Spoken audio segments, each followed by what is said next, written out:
Divers find rare, century-old shipwreck hidden at the bottom of a lake in Canada.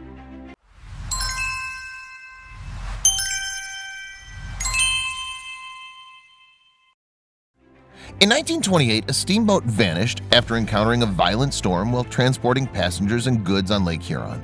For decades, the terrifying tale has been shrouded in mystery. However, answers are finally being uncovered 90 years later after shipwreck hunters discovered the doomed ship on the bottom of the lake. In June of 1888, the SS Mikasa arrived in Hamilton, Ontario after being built that very same year by William Hamilton and Company in Glasgow, Scotland. The steamboat was originally 155 feet long and just 24.1 feet wide. Because it was meant to transport people, the ship was also built to be fast.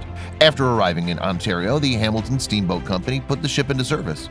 The SS Mikasa was used as a ferry traveling on Lake Ontario, transporting vacationers from Hamilton to Burlington Beach and back throughout the summer months. Over the next few decades, the SS Mikasa continued to successfully serve as a ferry for vacationers, as well as carry cargo between Toronto and Hamilton. At one point, the ship was rebuilt to add length so that more passengers and cargo could be better transported. For 39 years, the SS Mikasa was owned and operated by the Hamilton Steamboat Company and was used to transport people and cargo. However, all of that changed in 1928 when the SS Mikasa was sold to the Owen Sound Transportation Company. Under new ownership, the ship was renamed the SS Manasoo and was transported from Lake Ontario to Lake Huron.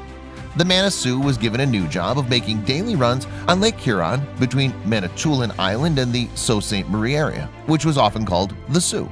The ship's new name was a combination of those two destinations. When new owners moved the vessel to Lake Huron from Lake Ontario in early 1928, they changed the name to Manasoo. Maritime historian Chris Cole explained in a statement reported by The Sun.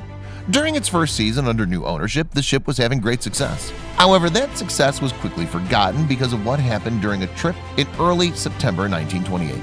According to records, the ship was supposed to be transporting cargo from Canada's Manitoulin Island. Then the 178-foot ship had been carrying 21 crew members and passengers. It had also been carrying a cargo of 116 cattle and a pristine 1927 Chevrolet coupe. In total, the cargo had been loaded onto the ship was estimated to weigh about 60 tons.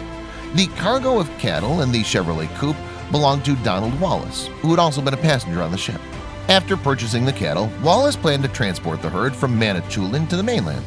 Once on the mainland, he planned to sell the cattle for a profit. In all, he bought about $5,600 worth and had only about $300 left in his pocket at the end of his buying spree. An account of the doomed voyage explained in a collection, Steamboat Stories. The cows had been loaded onto the main deck in 4 pens with enough room for them to turn around. This was Wallace's first experience to transport cattle by boat, the account explained. He noticed that unlike transport by railway boxcars where bedding was hay, bedding on the Manasoo was sawdust. Pen slats were not nailed to posts. They were tied and knotted with rope to metal stanchions. And pens had 2 plank slats instead of 4 or 5. He said nothing as he figured the crew knew what they were doing. The ship and the precious cargo left Manitoulin Island on September 14, 1928. It headed for Owen Sound, but tragically the ship encountered a bad storm. In the windy conditions and large waves, the boat started leaning too far to one side and rapidly sank at 2 a.m. on September 15th. When Captain John McKay realized what was happening, he turned toward a nearby island. Unfortunately, the ship sank so quickly that they didn't even get close to land.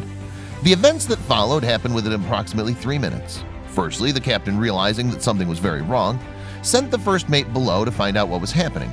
A local newspaper explained in 1928. Before the mate got back on the bridge, the captain had swung the wheel towards land, hoping to beach the ship on the island, the article explained. Before any headway was made, however, the engine stopped. Water pouring into the engine room had put out the fires. The mate, on getting back on deck after seeing that the ship was doomed, ordered the lifeboats lowered. Only 1 lifeboat was lowered before the ship sank. Tragically, only the captain, 4 sailors, and 1 passenger, Donald Wallace, escaped and survived. The group was then forced to drift in the life raft for 60 hours before being rescued by a passing steamboat.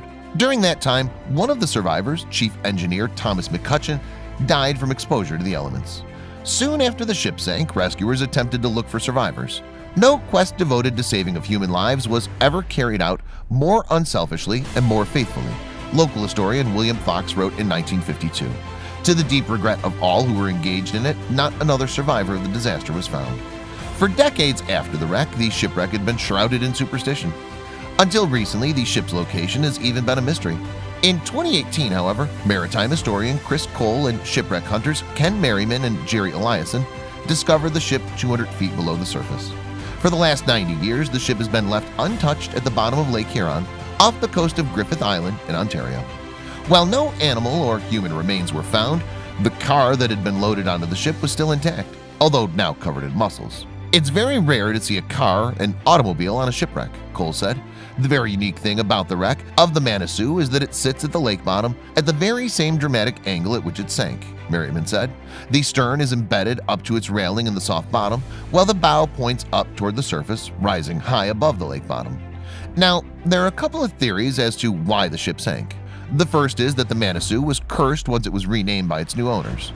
There is a long-held superstition among sailors that if someone changes the name of a ship, that person and/or the ship will encounter bad luck. The shipwreck hunter said in a statement, under its new name, the vessel lasted less than 1 year before sinking with tragic results in September 1928. The Manitou proved to be a classic example of the bad luck that will plague a vessel after its name's been changed.